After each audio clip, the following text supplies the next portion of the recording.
My world shattered the night my parents found out I was pregnant.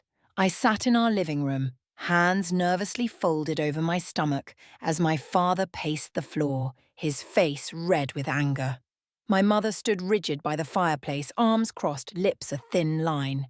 "How could you shame us like this, Claire?" my father shouted. "You're 19, you're supposed to be focused on college, not this." "I made a mistake," I whispered, tears burning my eyes. "But I'm going to keep the baby. I'm trying to do the right thing."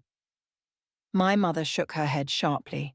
The right thing would have been to stay pure until marriage, not parade around like some— "Enough!" my father roared. "Get out!" The words hit me like a slap. "What?" I croaked, disbelieving. "You heard me," he snapped. "Pack your things. You're not welcome here anymore." "But Dad, where am I supposed to go? I don't have anyone."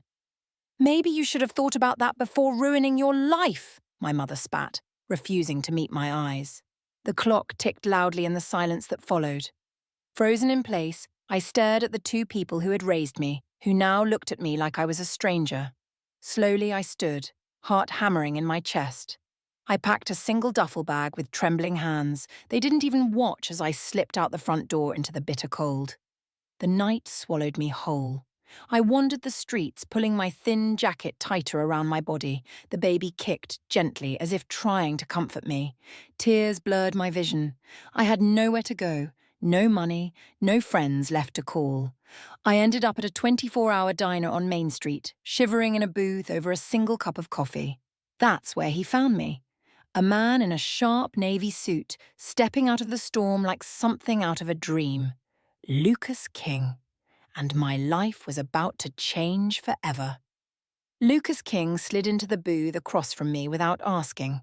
He looked powerful. Expensive watch, clean-cut jawline, tailored coat. Everything about him screamed wealth and control. I shrank into my seat, wiping at my swollen face. "You look like you could use some help," he said simply, his voice calm but kind. "I'm fine," I lied, voice cracking. "Just tired." He glanced at my duffel bag, the way I held my stomach protectively, the half-empty coffee cup. "You're pregnant," he said. Not a question, but an observation. I nodded, too exhausted to pretend anymore. He leaned back, studying me carefully. "How long have you been on your own?" I hesitated, then whispered, "A few hours." A muscle ticked in his jaw. "Family?" I swallowed hard. "They kicked me out tonight. They said I wasn't welcome anymore." Lucas's expression didn't change, but something dark flashed in his eyes, something almost like anger. After a long silence, he said, "You shouldn't be sitting here. It's not safe." I stiffened. "I'm not asking for charity." He actually smiled at that. "Good. I'm not offering charity. I'm offering opportunity." I stared at him, confused. "I run King Enterprises. Among other projects, we fund transitional homes, places where women like you can stay, get back on their feet, build a future." He pulled a business card from his wallet and slid it across the table. "You could move into one tomorrow. Full room and board, medical care, career training, no strings attached." My throat tightened painfully. "Why?" I croaked. "Why help someone like me?" Lucas's gaze softened. "Because once, someone helped me when I didn't deserve it, and because your child deserves a better start than the street." I looked down at the card, hands trembling. Could I trust him? Could I really start over? The baby kicked again, and somehow I knew the answer. "I'll do it," I whispered. But even then, I didn't realize this man had secrets of his own, secrets tied to my past in ways I couldn't even imagine. The house Lucas placed me in wasn't just beautiful. It was magical. White walls, warm wood floors, rooms filled with donated baby clothes and toys. It smelled like clean linen and fresh beginnings. For the first time in weeks, I slept through the night. The next few days passed in a blur of doctor appointments, meetings with caseworkers, and gentle encouragement from the staff. Lucas stopped by often, always professional, always kind. He brought books on parenting, prenatal vitamins, even small gifts for the baby. I started to believe maybe I could build a new life here. Maybe good things were still possible. But then, strange things began to happen. Phone calls with no one on the other end. A black SUV parked across the street for hours. Notes slipped under the door. You don't belong here. One afternoon, while folding baby blankets in the nursery, I found a folder tucked behind the changing table. Inside were photographs of me, walking down the street, sitting in the diner, talking to Lucas. My hands shook as I flipped through them. Who was watching me, and why? I confronted Lucas the next morning, heart pounding. I'm being followed, I blurted. Someone's leaving me notes, spying on me. Lucas's expression darkened immediately. You're not crazy, he said, and it's not random. He closed the office door quietly and lowered his voice. There's something you need to know, Claire. Something about why you were really thrown out. I stared at him, breathless. My family, I whispered. Lucas nodded grimly. Your father isn't just some angry man, he said. He has powerful enemies, and you? You were thrown out because he thought cutting ties with you would keep you safe. But safe from what? I demanded. Lucas hesitated. From me, he said. I stared at Lucas, the words echoing in my ears. From me, he said again, his voice low and full of something I couldn't name. I backed up a step, bumping into the edge of the desk. What do you mean? I whispered. Why would I need protection from you?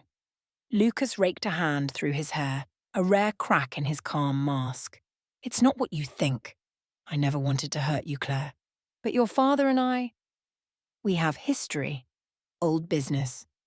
I shook my head, confused. My dad runs a hardware company. You run billion-dollar corporations. How could you possibly? He wasn't always a small-town man, Lucas said.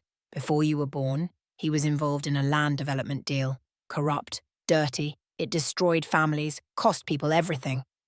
I swallowed hard, heart racing. My parents never told me anything about that. Of course not, Lucas said bitterly. They buried the past, moved here, changed their names. My hands trembled. So what does that have to do with me? Lucas stepped closer, his voice gentler now. Because your father ruined my family. My father died bankrupt and broken because of him. And for years, I wanted revenge. I pressed a hand to my stomach, instinctively protective. And now? He shook his head, his eyes fierce. I swear to you, Claire, I never knew who you were when I found you that night. You were just a girl who needed help. Tears blurred my vision. But someone else found out. Someone who does want to hurt you. To hurt me through you. The phone rang suddenly, shrill and jarring. Lucas glanced at the caller ID and paled. They're already moving, he said grimly. He grabbed his coat and keys. We have to get you somewhere safe. Now.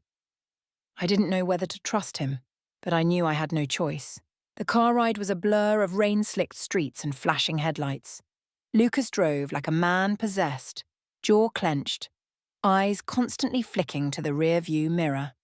I sat in the passenger seat, clutching my duffel bag to my chest, trying not to cry. The baby shifted inside me, unsettled by the tension. Where are we going? I finally whispered. Somewhere no one can find you, he said tightly.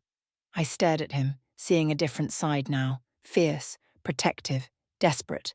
Not just a CEO, not just a man in a suit, someone who would fight for me, even if he didn't have to. We pulled off the highway an hour later, winding through back roads until we reached a small dark cabin tucked deep in the woods. Lucas killed the engine and turned to me. This was my grandfather's hunting cabin, he said. No one knows about it but me. I nodded numbly, following him inside. It smelled of pine and old wood, but it was clean and dry. There was a fireplace, a worn couch, and a small kitchen. Lucas lit a fire, casting the room in warm golden light. I sank onto the couch, exhaustion crashing over me like a wave. Lucas crouched in front of me, his expression softening. I'm sorry you got dragged into this, he said. I never wanted you hurt. I met his eyes, searching for any sign of deceit, and found none. I believe you, I whispered. For a moment, something electric passed between us. Not romance, something deeper. A connection built not on promises, but on survival. The baby kicked hard, making me gasp. Lucas's eyes widened. Are you okay? I nodded, smiling through the pain. They're strong, just letting me know they're here. He smiled back. A rare, genuine smile that made him look years younger. And for the first time in a long time, I felt like maybe, just maybe, we weren't alone in this. But as the fire crackled and the storm raged outside, neither of us knew. The real danger was already on its way. I woke to the sound of glass shattering. For one heart-stopping moment, I thought I was dreaming. Then I saw Lucas grab the baseball bat from beside the door, motioning for me to stay low. My heart pounded so hard I thought it would crack my ribs.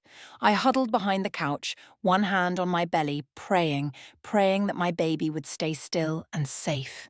There were voices outside. Rough, male, angry. Lucas slipped out the back door like a shadow, disappearing into the night. I stayed frozen, hardly daring to breathe. Minutes dragged by. Then, the front door burst open. Two men stormed inside, their faces masked, flashlights sweeping the room. I bit my lip to keep from crying out. Where was Lucas? One of the men barked into a radio. She's not here. Find her. Terror gripped me. I crawled toward the kitchen, heart hammering, trying to find something, anything, to defend myself. Suddenly, a hand clamped over my mouth. I screamed against it, thrashing wildly. Shh, a familiar voice hissed. It was Lucas. He pulled me into the pantry, closing the door silently. We huddled together in the dark, listening as the men tore the cabin apart. Finally, after what felt like hours, the sound of tires spinning on gravel told us they were gone. Only then did Lucas sag against the wall, breathing hard. I'm so sorry, he whispered. I never thought they'd find this place. I clung to him, sobbing. What do they want? I gasped. What do they want from me? Lucas hesitated. And that's when I knew he wasn't telling me everything. There was more secrets, more lies, and soon I would find out that the man chasing me wasn't just connected to my father. He was connected to me, in ways that would change everything, forever.